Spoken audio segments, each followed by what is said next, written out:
Hello friends, તો સ્વાગત છે તમારું મારી ચેનલ ઉપર. અને આજની રેસીપી છે એકદમ ખસ્તા ટેસ્ટી એવા સમોસા. તો ચાલો રેસીપી જોઈ લઈએ. તો એક કથરોટની અંદર સૌથી પહેલાં 1 કપ જેટલો મેંદો લઈ લીધો છે. સ્વાદ પ્રમાણે મીઠું એડ કરી લઈશું. ત્યારબાદ મેં અહીંયા 1 ચમચી જેટલો અજમો છે એને આ રીતે હાથેથી મસળી લીધો છે અને એને એડ કરી લીધો છે. હવે અહીંયા મોણ દેવા માટે મેં તેલ લઈ લીધું, એ પણ 2 મોટા ચમચા ભરીને. તમે તેલની જગ્યાએ ઘીનો પણ યુઝ કરી શકો છો. અને મોણ જો તેલથી વધારે થોડું તેલ હશે ને તો શું છે કે આપણે એકદમ આપણા સમોસા છે એ ખસ્તા બનશે. તો જો આ રીતના કઈ રીતના આપણે એને મોણ દેવાનું છે અને કેટલું તેલ યુઝ કરવાનું છે, તો સૌથી પહેલાં તેલ, લોટ એ બધું સરસ રીતે હાથથી મિક્સ કરી લેવાનું છે. અને જ્યારે આપણે આ રીતે મુઠ્ઠીમાં લઈએ ને ત્યારે આ રીતે એકદમ જો સરસ એવું કઠણ થઈ જાય, આ રીતના ભાંગે નહીં, એટલે બસ આપણો મેંદો છે એ પરફેક્ટ મોણ દીધેલો રેડી થઈ ગયો છે. તો હવે આપણે એમાં થોડું થોડું કરી પાણી એડ કરતા જવાનું છે. જો એકી સાથે પાણી ન નાખી દેતા થોડું થોડું કરી એડ કરજો, કારણ કે આપણે જે સમોસા બનાવીએ છીએ એનો લોટ આપણે થોડો કઠણ જ રાખવાનો છે, એકદમ ઢીલો નથી કરવાનો. એને એકદમ કઠણ આ રીતના જો આપણે કેટલું વજન દેવું પડે છે ને, બસ એ જ રીતના આપણે લોટ બાંધવાનો છે. અને જ્યારે આપણે 2 ભાગ કરીએ ને લોટના, ત્યારે એમાંથી સ્ટ્રેચ ન થઈ જાય, જો આ રીતે ટુકડા થઈ જાય. બસ આ રીતનો આપણે સમોસાનો લોટ બાંધવાનો છે, જેથી આપણા સમોસા છે એકદમ ખસ્તા બને અને અંદરથી થોડા સોફ્ટ રહે. તો હવે ઉપરથી અહીંયા મેં 1 ચમચી જેટલું તેલ એડ કરી અને 1 જ મિનિટ માટે આપણે ફરીથી આને મસળી લેવાનો છે, કે જ્યારે આપણે રેસ્ટ આપવા માટે મૂકીએ ને લોટને ત્યારે ઉપરથી સુકાઈ જાય નહીં. એટલે આપણે લોટ છે એને તેલવાળો કરી અને સરસ રીતે મસળી ઢાંકી અને 15 મિનિટ માટે એને આપણે મૂકી દઈશું. હવે લોટ જ્યાં સુધી રેસ્ટ થાય છે ત્યાં સુધી અહીંયા સમોસા માટેનો સ્પેશિયલ એક ગરમ મસાલો જે કહીએ ને એ રેડી કરી લઈએ. તો અહીંયા 1 ચમચી જેટલા આખા ધાણા, 1 ચમચી વરિયાળી અને 1 ચમચી જીરું લઈ લીધું છે. હવે એને આપણે રોસ્ટ કરવાનું છે, ક્યાં સુધી સરસ સુગંધ આવે નહીં ત્યાં સુધી, એટલે કે આ સરસ રીતે શેકાઈ ન જાય ત્યાં સુધી. હવે એને ઠંડુ કરવા માટે મૂકી દઈશું અને ઠંડુ થઈ જાય ત્યારબાદ એને આપણે ખાંડણીમાં લઈ અને સરસ રીતે એકદમ દરદરો ભૂકો થાય ને ત્યાં સુધી એને ખાંડી લઈશું. અહીંયા તમે એને મિક્સી જારની અંદર પણ કરી શકો છો, પણ જો સેજ દરદરો રહેશે ને તો એકદમ સરસ આનો ટેસ્ટ આવી જાય છે અને એકદમ ટેસ્ટી એવા આપણા સમોસાનું સ્ટફિંગ છે, એટલે કે ફિલિંગ છે એ રેડી થઈ જશે. તો હવે જેમાં આપણે મસાલા શેક્યા હતા ને, બસ એની જ અંદર મેં અહીંયા 3 ચમચી જેટલું તેલ એડ કરી લીધું છે, થોડી હિંગ એડ કરી છે અને હવે જે આપણે મસાલો પ્રિપેર કર્યો હતો ધાણા, વરિયાળી અને જીરુંનો, એ મસાલો એડ કરી દઈશું અને 2 મિનિટ માટે એને આપણે સાંતળી લેવાનો છે.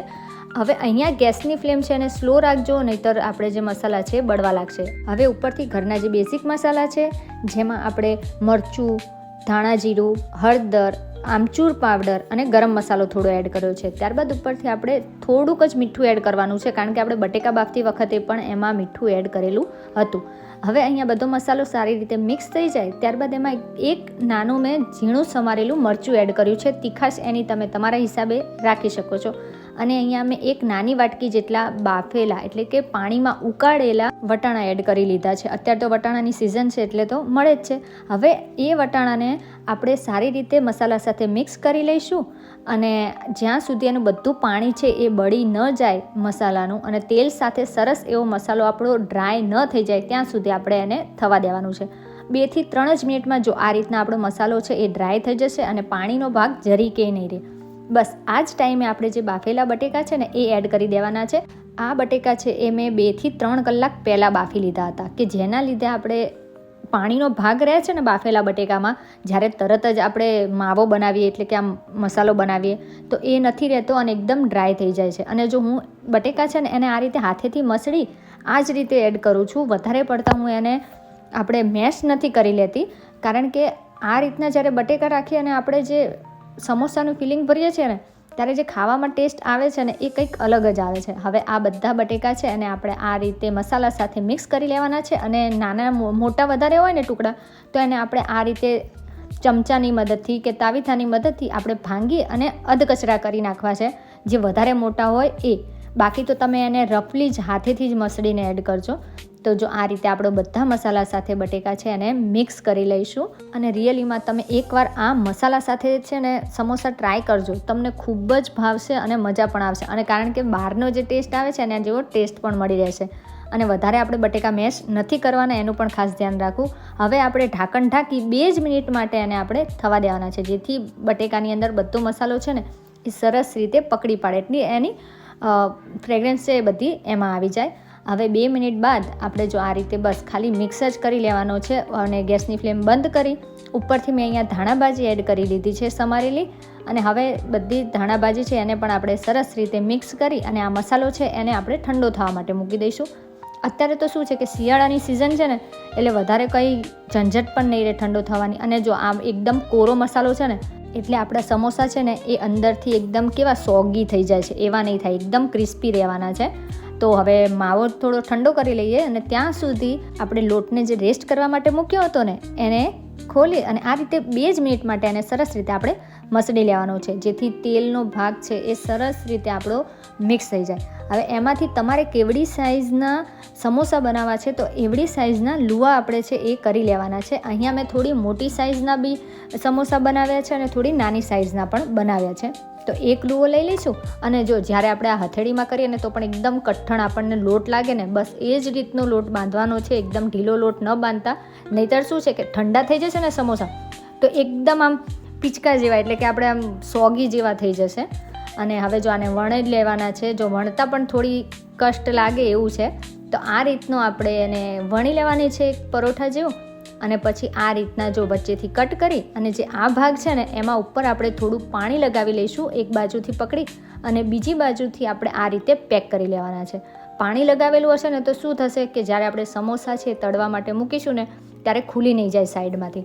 હવે આ રીતનો આપણે એનો કોર્નનો શેપ આપી દેવાનો છે અને જે આપણો મસાલો છે રેડી કરેલો એ એડ કરી લઈશું. અને મસાલો છે વધારે ન ભરાય એનું ખાસ ધ્યાન રાખવું, નહીં તો ઉપરથી કેમ બજારમાં આપણને મળે છે ને જે સમોસા કે થોડું નીચેથી એટલું ક્રિસ્પી હોય છે એ નહીં બને.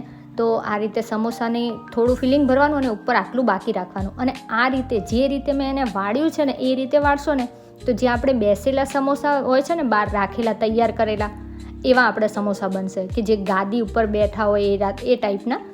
તો જો આ રીતે આમને આપણે મૂકીશું ને તો પણ બેસેલું જ રહેશે, આ રીતે એકદમ પડી નહીં જાય સમોસા. અને નીચેથી આ રીતે એને સહેજ દબાવી અને પાતળું કરી નાખવાનું છે, જેથી આપણે જ્યારે સમોસા તળીએ ને ત્યારે એકદમ ક્રિસ્પી રહે અને એકદમ કચાશ જેવું અંદરથી ન રહી જાય.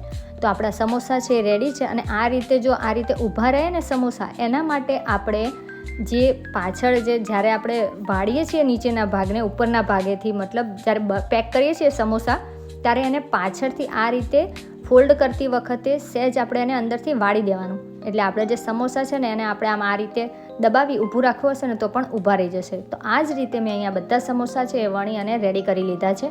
હવે અહીંયા મેં મીડિયમ તેલની ફ્લેમ છે એ મીડિયમ રાખી હતી, એટલે એકદમ મીડિયમ થયું હતું ને જ્યારે તેલ, ત્યારે આની અંદર મેં સમોસા એડ કરી દીધા છે. પહેલાં હું 2 જ સમોસા તળીશ અને એને થોડી વાર માટે છોડી દેવાના, થોડી વાર માટે એને જોવાનું જ નહીં અને પછી એને આપણે આ રીતે ફેરવતા રહેવાનું છે. કારણ કે શું છે જ્યારે નાખી અને તરત આપણે જ્યારે અડાડીએ છીએ ને ચમચી કે ઝારો ત્યારે એ શું છે થોડું પડ છે ને એ ચમચી કે ઝારાને અડતા તૂટવા લાગે છે. એટલે આપણે એને અડાડવાનું પહેલાં નહીં, થોડી વાર માટે એને થવા દેવાનું અને પછી જ ચમચી કે ઝારાથી આપણે એને અડકવાનું છે. તો હવે અહીંયા આ સ્ટેજ ઉપર આપણે સમોસા છે એને કાઢી લેવાના છે. જો મેં એને વધારે પડતા નથી તળ્યા, કારણ કે આપણે જો સમોસાને એકદમ ખસ્તા કરવા હોય ને તો તમે એને એક વખત અધ કચરા તળજો અને પછી એને બીજી વખત જ્યારે તળો ને ત્યારે એને ફૂલ તળજો. એટલે કે કલર ઉપરથી તમારે જેવો લેવો હોય ને એવો લેજો. તો વચ્ચે એક વખત મેં 2 સમોસા તળ્યા, બીજી વખત મેં 3 સમોસા તળ્યા અને હવે એક કરી એટલે કે આપણે જે બેચ પાડી હતી 2 કે 3 સમોસાની એને મેં આ ફરીથી એડ કર્યા અને જેવો કલર સમોસાનો લાવવો હતો ને એવા જ કલર લાવી અને આપણે તળી અને બહાર કાઢી લીધા. હવે 2 વાર તળવાનું શું છે મતલબ, તો કે આપણે જ્યારે સમોસા તળીએ ને બીજી વાર ત્યારે એ એકદમ ખસ્તા બનશે અને ક્યાંય સુધી લાંબા ટાઈમ સુધી એ સમોસા છે સોગી નહીં થઈ જાય, એકદમ ક્રિસ્પી થઈ જશે. તો રેડી છે આપણા સમોસા. જો આ રીતે આપણે કટ કરીએ તો ઉપરથી કેટલા ખસ્તા એવા સરસ સમોસા બન્યા છે અને અંદરનું ફિલિંગ તો તમે જો આપણને ખાવાનું જ મન થઈ જાય. તો કેવો લાગ્યો તમને આજનો અમારી સમોસાની રેસીપીનો વિડીયો ગમ્યો હોય ને તો પ્લીઝ લાઇક કરવાનું તો ભૂલતા નહીં અને શેર બધાને જરૂરથી કરજો અને ખાઓ તમે પણ અને બનાવો એકદમ ક્રિસ્પી અને એકદમ ખસ્તા એવા સમોસા. તો વિડીયો લાઇક કરવાનું, ચેનલ સબસ્ક્રાઈબ કરવાનું ભૂલશો